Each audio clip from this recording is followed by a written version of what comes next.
All right, let's do this. Drum roll, please. Welcome to From Scratch. From Scratch is a place where I explore the startup world with my founder friends and creator friends from all over the world. We focus on the 0 to 1 stories, struggles, grit, and drives. The story untold and the inner strength that founders and creators need in the pursuit of the startup dream. I'm your host, Daw-Chih, and I'm the first-time startup founder and content creator. In this episode, it is my greatest honor to have Sophia Fearless? Sophia Fearless. It's like, yeah, she's fearless. Let's go with fearless. Oh, man. Sophia and I met at Draper University, one of the top startup accelerator in the Silicon Valley.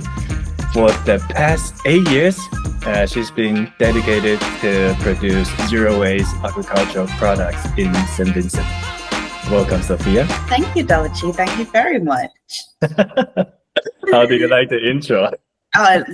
It was cool.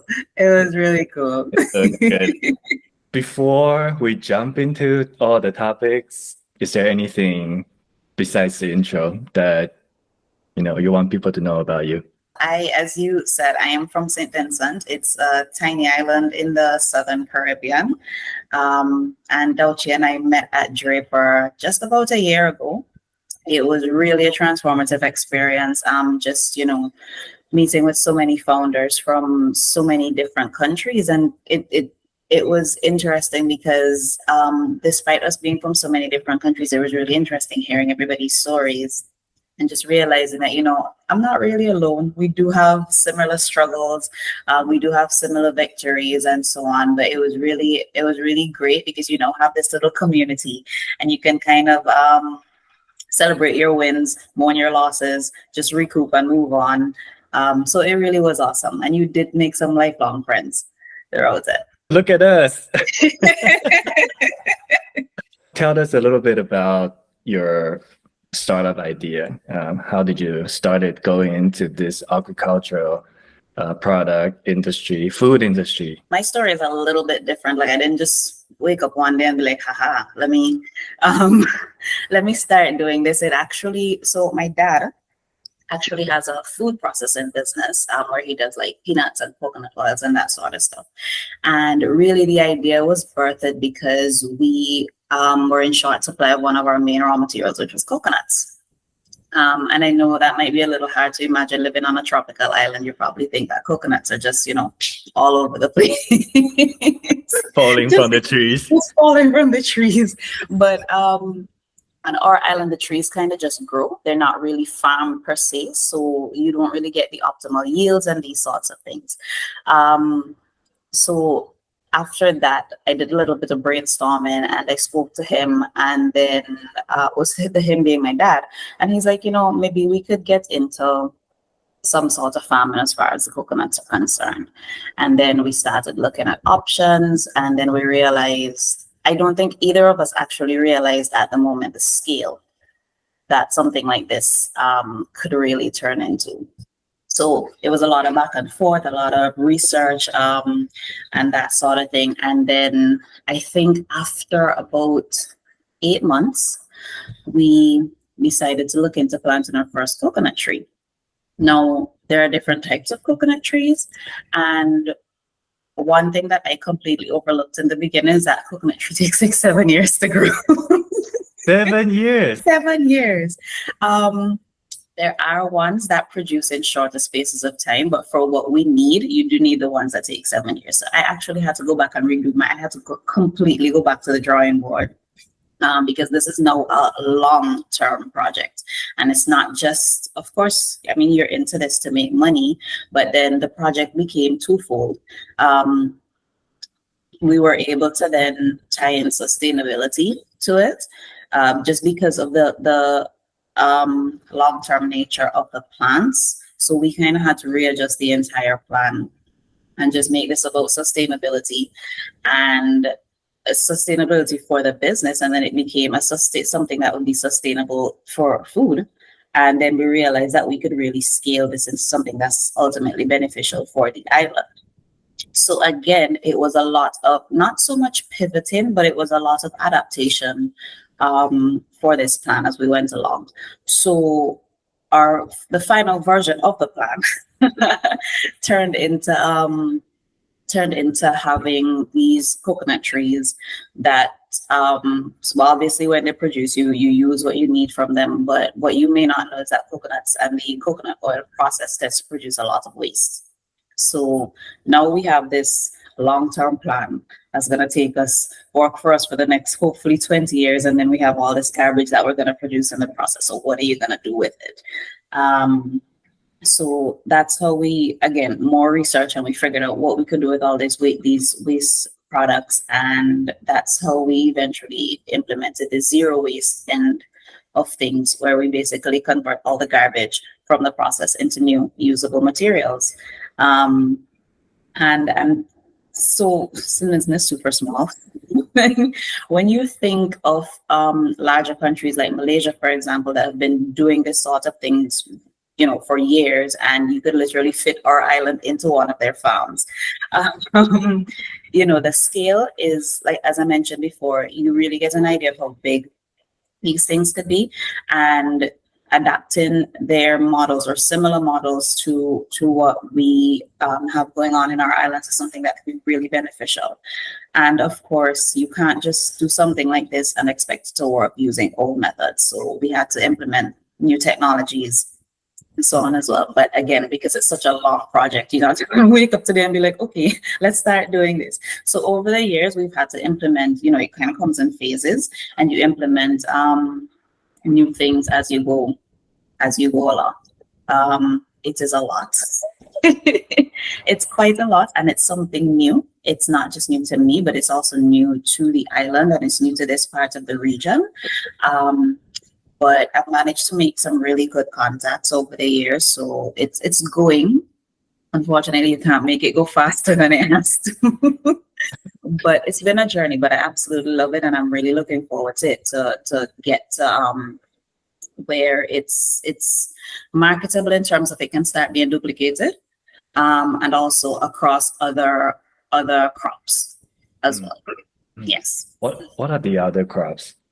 So for right now, it's just coconut, but I'm hoping that the model can be used in citrus as well, because that's also another big thing on the island. Maybe bananas, but bananas was like an old school thing that we're trying to move away from. And as you know, we just had a hurricane a couple months ago, so that sort of completely destroyed like our food crops and so on. So yeah, hopefully it's something that we can definitely use to help bolster our plant reserves in future.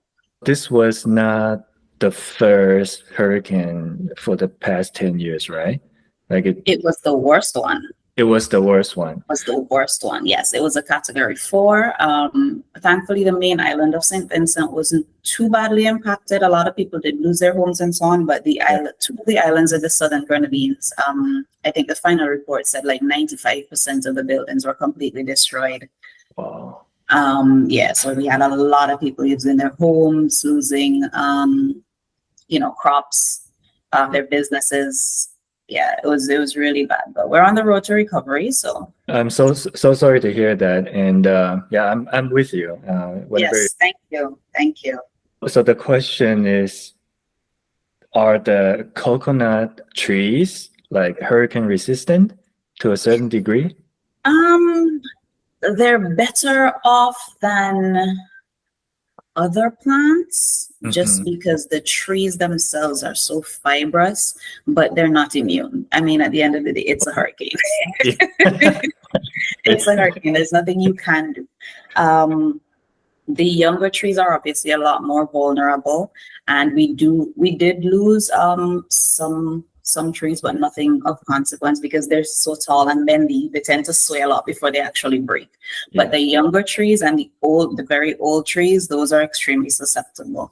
But we didn't lose too many of them.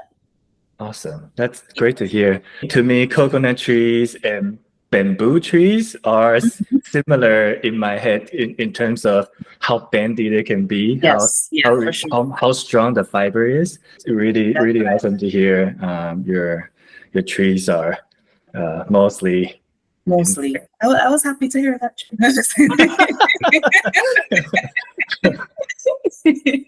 You said the coconut needs 7 years to grow. Is For it?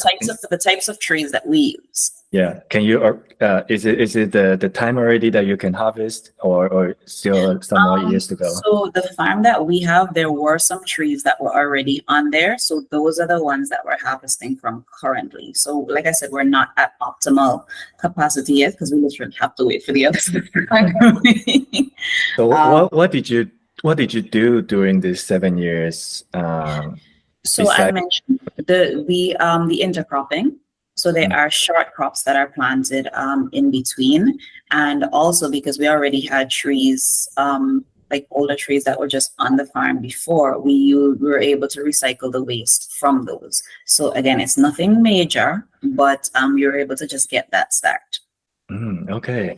And tell us about the recycle. Your goal is to create, like this zero waste. Yeah. And, So the ultimate goal of the entire concept is to reuse up to 85% of the waste material that's generated. So for the coconut oil procedure, we only actually need the meat of the coconut, which is that tiny part inside that has the water. So you still have to get through husks, you have to get through shells. A fact of life is that these trees die when they're old enough. Granted, they have a very long lifespan, but they do die. So the trees and the leaves are considered waste as well. So what our conversion process involves are those husks, are those shells, and are the trees and the leaves and so on. So the trees, the which is the trunk and the leaves, we just shred them up, and you can use them as whatever you would use wood chips for in your garden or anything of the sort. The husks, which is that fibrous outer shell, are a little bit more specific because we shred those down and make what we call cocoa peat and coir. And again, they have multiple uses, but the primary use is in the planting industry. as nutrition to the soil? They're actually, yes, they're quite nutritious. It's quite nutritious for the soil, and it also does a great job filtering water without becoming oversaturated. And oversaturation can lead to mold and these sorts of things. So it's a really, really great planting alternative. People tend to use them a lot in home gardens. The peat is used a lot in landscaping, and again with the wood chips and so on. But we're not planning to be chopping down trees every day. So the wood chips are on a much, much smaller scale. The shells, we have not started doing the coal yet, but the shells will ultimately become charcoal. Now, traditionally in the region, what we do is we cut trees down to turn them into charcoal. The upside from the coconut is that it's something that's already dead or destroyed. So you're not actually losing a viable plant to create it. They burn longer and they burn hotter than traditional wooden charcoal. So that's an upside. Wow. Yeah, that's an upside. It's also not as smoky. So, it's great for barbecues if you're doing it in a smaller space. I know another huge industry that it exists in is the hookah industry because it's not as smoky. So, you just put the little cubes into the hookah and use it. But we're not quite there yet because it takes, like a lot of the entire process. You need to have a lot of shells to get that done. So at the moment, what we're doing is handing off our shells to jewelry and craftsmen. So they dry the shells and they make all sorts of beautiful creations. Like sometimes you see these things after and you're like, that's a coconut shell. How did you do that? But our reason for doing that at the moment is just because we don't quite have enough. And that's just, like I said, we have to wait on the trees. So that is a phase 3 part of our project. And the last bit of waste that we recycle is what we refer to as the meal from the coconut oil processing, and we convert that into flour. So it's a gluten-free alternative for table flour. Yeah, we make coconut flour as well. Wow. So every part of the coconut is used or reused and converted into something useful. You just blew my mind. Wow, that's amazing. Yeah. It's obviously wonderful to see all these amazing products that the coconut can, eventually become. How much waste traditional coconut actually create, the coconut industry? It's difficult to see for the islands. So when you're doing these calculations, like I said, you tend to model from the east because they're like coconut mecca. You tend to model from the east. But something again that we discovered while we were doing research is they do such an excellent job at using all parts of the coconut that they didn't even stop to consider, oh, this is waste. Like they just basically, when they split their coconuts down, we say this is for one thing and that's for one thing. Like for them, it's not even considered waste. But for us, where the scale is just different, the dynamic is different, we have to obviously put other things in place and make other considerations. So a coconut can weigh, a small one can weigh up to 5 pounds. Can have, yeah, like, so let's say you have a 5-pound coconut. When you take the water out, the shell and husk might be, let's say 3 pounds, depending on, it just depends because there's no real set size or anything for them. The meat is, we would hope, it's 50% of that. It doesn't work out like that all the time. Absolutely does not work out like that all the time. But if it does, great. If not, oh well. So you then have, let's say, about a pound, 1 to 2 pounds of fiber and shell at the end of this. So for every coconut, depending on the size, because I'm just averaging here, you have 1 to 2 pounds of waste that you can use. It's something we don't think about normally. Yeah. I was doing some research on coconuts, and I came across one of your Instagram posts. Oh. And it shocked me. It says, correct me if I'm wrong, 700 pounds of coconut can only generate 50 gallons of coconut oil, milk. Yeah, and it's even less oil. And it's even less oil. So basically, the majority of the volume, the weight, they just it's quite deceitful. It's quite deceitful because you might see 1,000 coconuts and think yes, but it's really not the case. And it also depends on the process that you use. So it gets a little bit technical and it's quite confusing sometimes. But you basically divide the processing for the oil into 2 categories, which is called wet and dry milling. Each has its own pros and cons, but we do wet milling, and that involves using the coconut milk. That's just the nature of the game. You have to use the coconut milk to get your final product. So it like I said, it's quite deceitful because for every 1,000 coconuts you need, you're only going to get 50 gallons of whatever. It doesn't have to, and again, it can range. It depends on the time of year. It depends on how old the trees are, how much water they're getting at the time. There are so many factors that can influence how much milk you get from these individual coconuts. And like I said, whatever your milk quantity is, the oil is even less. So many factors are in play. Take me back to the beginning of this brainstorming process with your dad.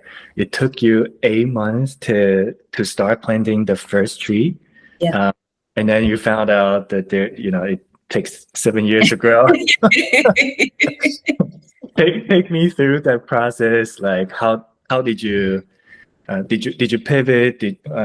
How did you deal with this process? Because I think that's a lot of founders would encounter. Like things don't go as planned, and you have to think on the fly, adjust your plan, and go forward. So I'm interested in your journey. from the beginning? Yeah, for sure. So I think, I don't know if you ever heard that there's this saying that you don't know what you don't know.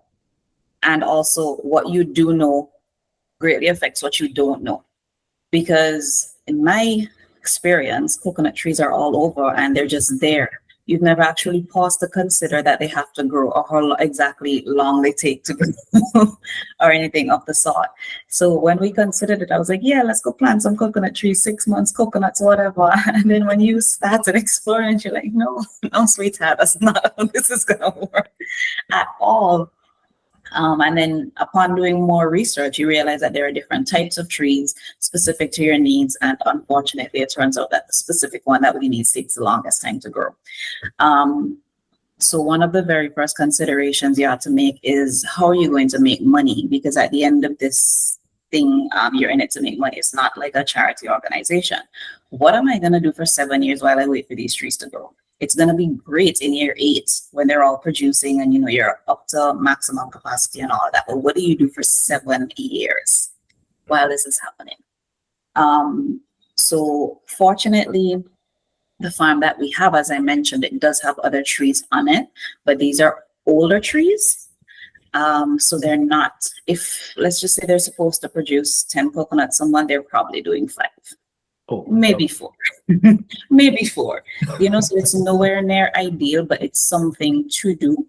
And it also allows you to learn as you go, because this is something brand new. And of course, you can Google things. And of course, because I actually had to, actually went to Malaysia to, basically study on a couple of farms and go to factories and see how they're doing things over there. But then how they do things over there, have to adapt that to what works for you. Scale it down, make adjustments, because the pests are different, the water is different, everything is different on that side of the wall, that side of the world. So have to make these adjustments, and so on. So the major concern is what do you do in that downtime? And an idea that we had is just to plant other crops and also plant different types of coconut trees. So the water ones, for example, bearing a much shorter space of time, which is about 3 years. But water nuts aren't our primary business. Garbage is. Sounds terrible, but it's the waste from the coconuts. That's what we're after. That is what we're after. So while we do have the waste from the older trees, we also have from the water nuts as well. We were also able to have some specialists come in from other countries and basically teach you how to set up nurseries, how to, just optimize the space that you have. We learned about, the best the best planting styles, best parts of the land to plant on. So honestly, I just look at it as this wait time being university, because there's just, that's the best way to look at it. Otherwise, it tends to get really frustrating because you're literally just sitting waiting for these trees to go, these trees to mature. And also, it's not cost effective to implement all of our processing if you're not going to be using, just can't be bringing in these machines if you're not going to be using them. They're just sitting there wasting away, basically. So as I mentioned, we have to implement things in phases. The nature of the game is that you have to wait. So we're trying our best to implement things to just have that revenue turning over. We're not profitable, cannot be profitable at this stage, but just have revenue turning over, have the crops, have the other coconuts. You're learning, they're growing. So hopefully in the next year and a half, we get to really maximize. Well, it's just under a year and a half, but get to really maximize from the entire process. I'm rooting for you. Thank you so much. It gets me so excited about everything that you do. Just a lot of intention behind it. That's why I love it so much. Thank you. You have 7 years to pivot to completely different things, but you seem to have a very strong intuition that planting coconut and grow something out of the land is what you're passionate about. Can you tell us a little bit about, that drive, that passion? or I emotional attachment?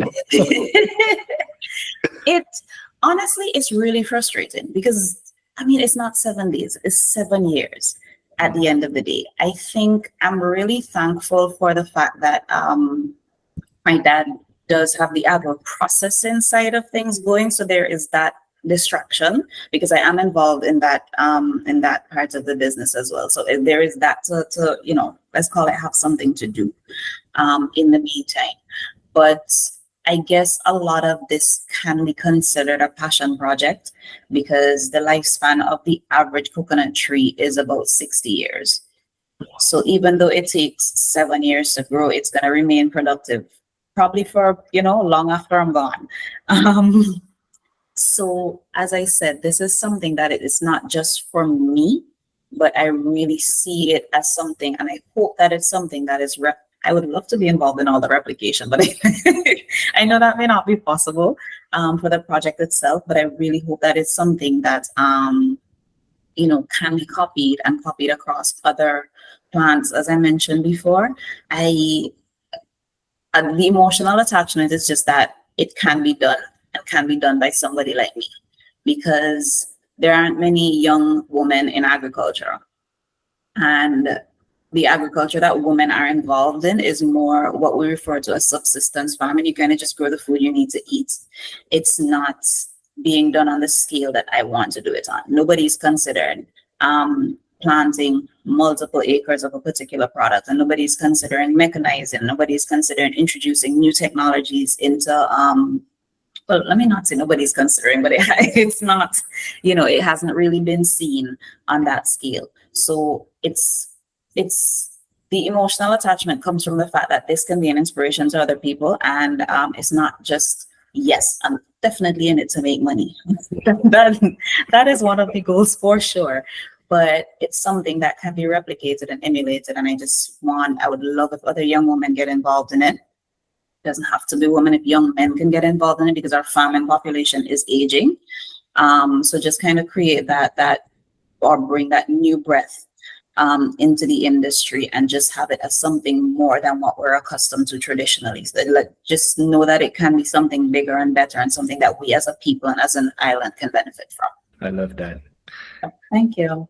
You look at the scale, the Malaysia market, and then you try to learn from it, replicate what you can back to St. Vincent. Tell us about that process and what did you change to make it the scale that you want in the island? When I went to Malaysia a couple of years ago, as soon as I went to this coconut farm, they literally drove us into the middle of the farm.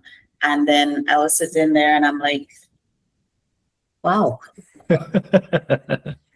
This is a lot. You could fit St. Vincent onto this farm.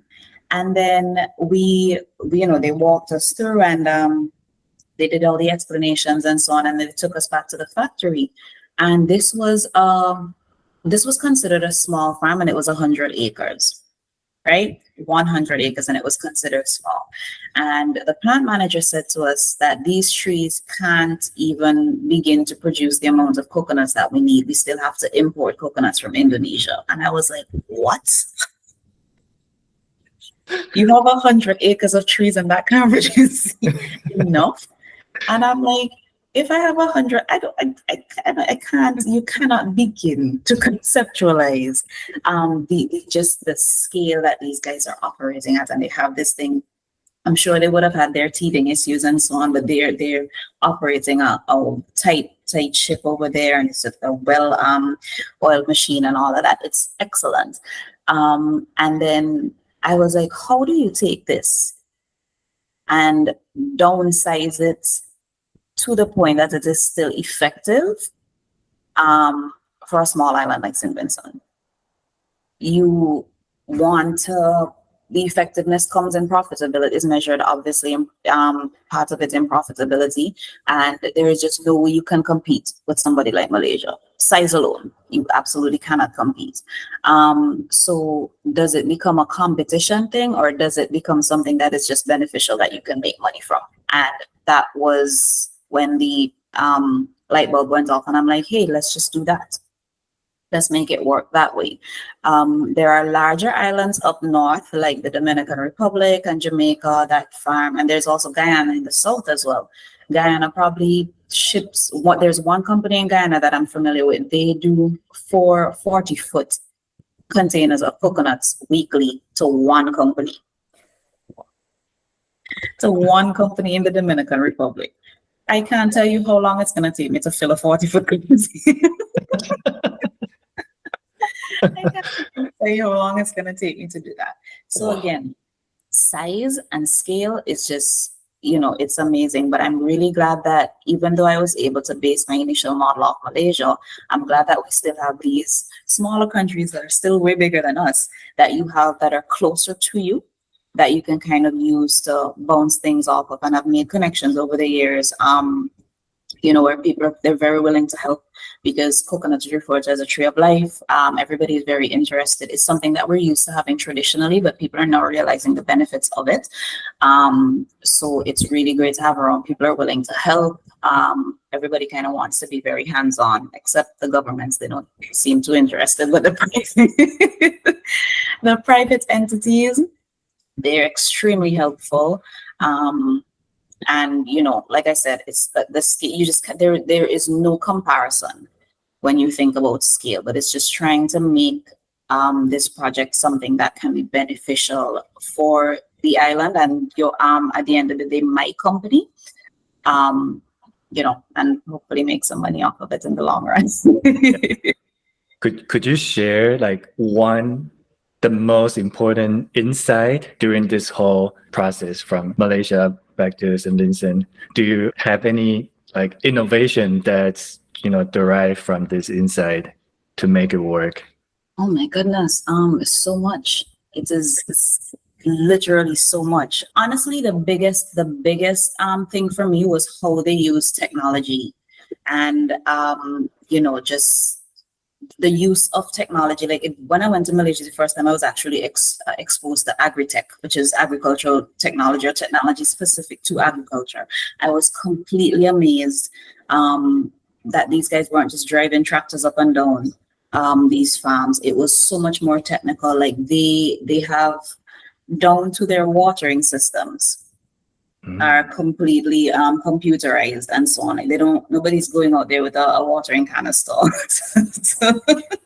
to get these things done. That's old school. And I mean, when you think about it, you have 100 acres of farm. You can't be having people go out there to get things done like this. But even that was amazing to see, because it made you realize that even though you have to downsize and scale back, you can implement these technologies in what you're doing and make things just easier.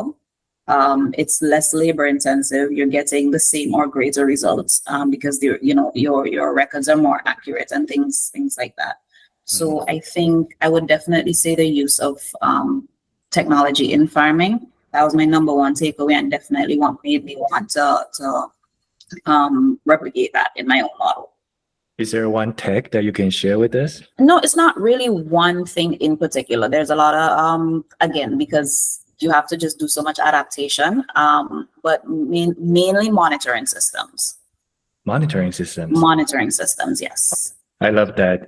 You're talking to an engineer here, so oh, yes, that's it's like you can't know what you don't see. So monitoring the observability is what engineers care about the most. Yes. Now you look back, all these years, 8+ years, right? Well, yeah, that's how long I've been involved in it, but we actually started 5 years ago. 5 years is a long time. I'm not even year one.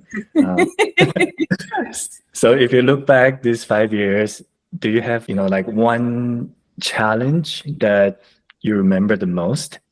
Challenge is information.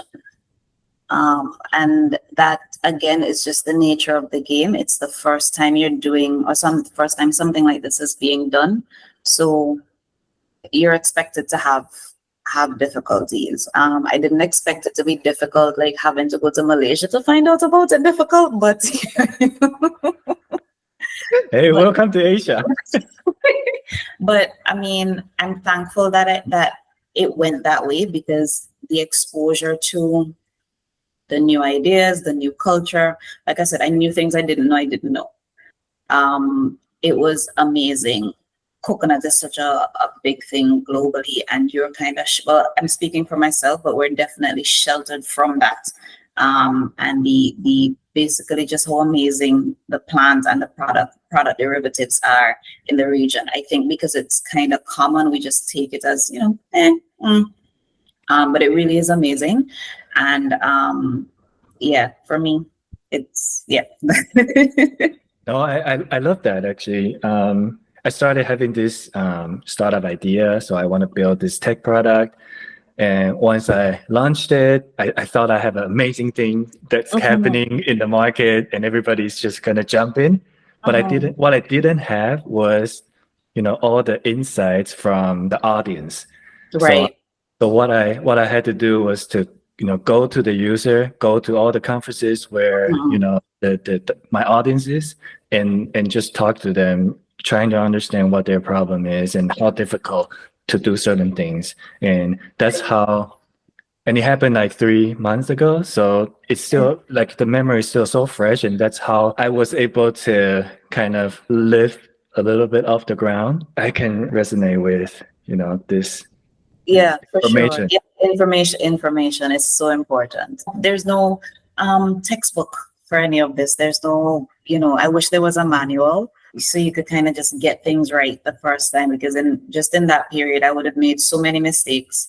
But you kind of just learn from them and see how you can move forward better, like build back stronger, and not make these mistakes, or avoid the avoidable mistakes, but learn from the ones that you can't avoid, basically. Have you thought about writing a book? You're writing a manual yourself. I should probably do that.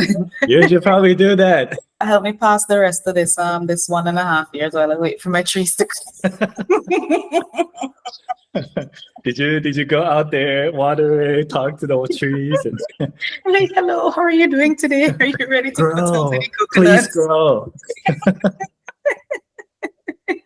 Oh my goodness. That's amazing. The trees are growing, they're not producing yet, but they're growing / growing. So it's nice to see that you can kind of go there and look and say, well, yeah, here you are, you're coming in. You're not where you're supposed to be yet, but it's, a labor of love kind of. So you kind of I read this book one time, a gardener something, I can't remember the name of it, and they said that you should talk to your plants, and I'm like, yep, I'm gonna start walking around and talking to these coconut trees.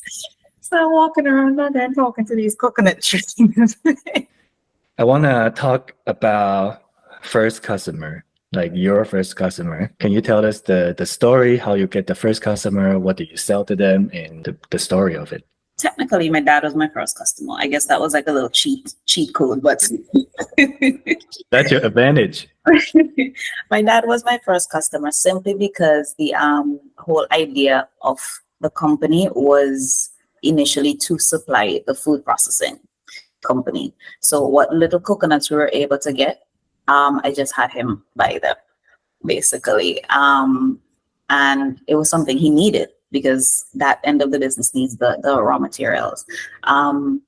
So like I said, it was a bit of a cheat code, but that was the first customer. There is no grand story behind it. There was no interview process. He needed something, I had it, he bought it. But that was as far as the coconut is concerned. For the waste, it was a little bit more challenging. You know how to introduce this as a commodity rather than trash that you can just go pick up from your neighbor's yard. And that concept was challenging to introduce to people. I think initially I was trying to get it over to the wrong people. Because for me, I was just thinking less work, let me sell this to wholesalers and have them deal with it.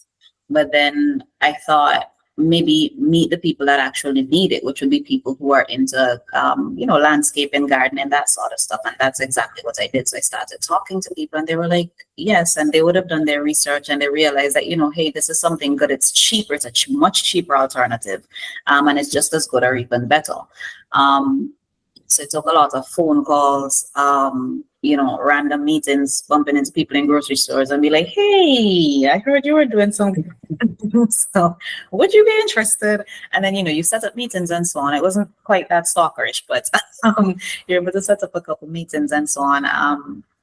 And for that part of the waste part of the business, we were able to have a small landscaping company, and they do landscaping, but they have like a floral business within their thing as well. So they were able to make our first purchase for the coconut peat and the coil, and up till now, they still take again small quantities, but we're really not producing as much as we should. So they do use that. But for right now, the shells in particular, like I said, we haven't really moved into what we intend to do with that. So we're not actually selling it to the craftsman right now. If they need, we kind of just let them have it, because so they're not really a customer per se, but obviously we have the relationship. So when we move into something else, you kind of want to see how you can leverage what you would have established over the years. But I do hope that as time goes on, and we actually have a solid product and the quantities that would make sense, it would be a lot easier to transition and attract the customers that we're hoping to get. How long did it take for you to discover that wholesaler is probably not your target audience? Maybe the landowner is, maybe the landscaping companies are. That took a while. And again, another one of the mistakes I made, I had to, I think, and it was the easy way out. One, it was the easy way out. Two, it was me working on what I knew. I was modeling off of the business my dad had. So when that produces, you just sell to wholesalers. That's the end of your connection to that. The wholesalers do whatever distribution they need. So I thought, let me just take the same approach, because I know I have limited resources at this point. Let me just go that way. No wholesalers are trying to sell coconut peats. Like, it's just, the industry just doesn't have the space for it. So that's what pushed me into trying to discover another avenue to get this done. Now, of course, you can maybe check hotels and resorts and that sort of stuff, but then how do I approach these hotels? And I don't have, I don't have enough at this stage to supply them. So that's how I thought about the landscaping companies and so on. And then when we really start producing as we should, they in turn can act as our wholesalers and maybe just be the go-betweens between whatever resorts. And because honestly, I don't envision being too much hands-on in the selling to wholesaler. I want to do that. Let me just have that one person that I can sell to, or there's one company or two companies or whatever, and let me focus the resources on the development of the product itself. What do you think is the percentage of sales and product development for you at the moment? It's difficult to see. Honestly, because since this year has been quiet for us, and we were hoping that it would pick up around July, but then the hurricane. So things are at a bit of a, let's call it a standstill for the time being. So we're using right now, it's difficult to say. Honestly, we have not really done proper assessments since the hurricane. Just mean you can't, like, you're not in a position to do it. So I think literally in a week at the start of Q4, we're gonna have to do some reevaluations and see. So obviously you are so successful in my eyes. All the things that you've been through, how you discover the market, talk to how to sell. Yeah. Essentially something is trash in somebody's eyes. Yeah. I think these are like amazing skills that you have. Thank you. I think it's amazing. So I want to ask you about money, actually. I can imagine like growing, having a farm, buying the equipment, all these things require a lot of initial capital. So I was wondering, how did you get started and how it has been going in terms of getting the finance right? Bootstrapping. A lot of it was bootstrapping. I don't know how it might work in other parts, but here agriculture is considered very high risk. So it's not really easy to walk into a bank and be like, oh hey, I have this agricultural project that I need some money for. Help. They're gonna be like, what? Um, and then in addition to that, even if you manage to qualify, they're looking that this is a 7-year project. The banks need their money back. Like, how are you gonna pay me while you're waiting for these trees to grow? So it's not something that's attractive to banks or to lending institutions. So that kind of forced you into bootstrapping and using a lot of my savings would have gone into it. But again, I see the benefits to be derived.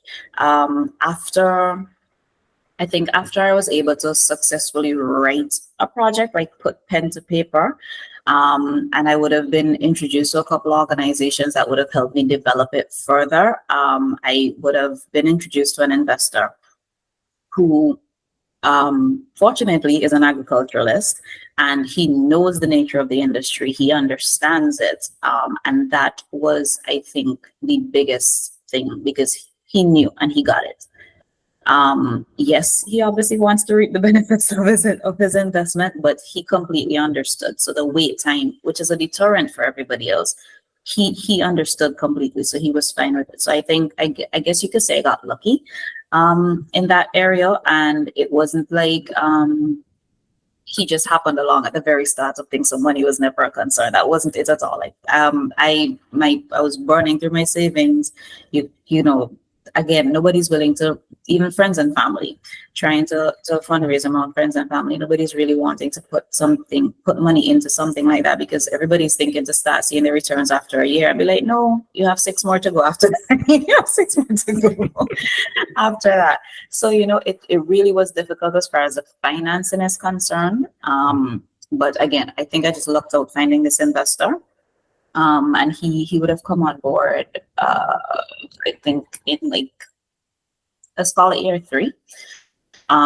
So that was a huge help. You bootstrap for 2 years. Yes.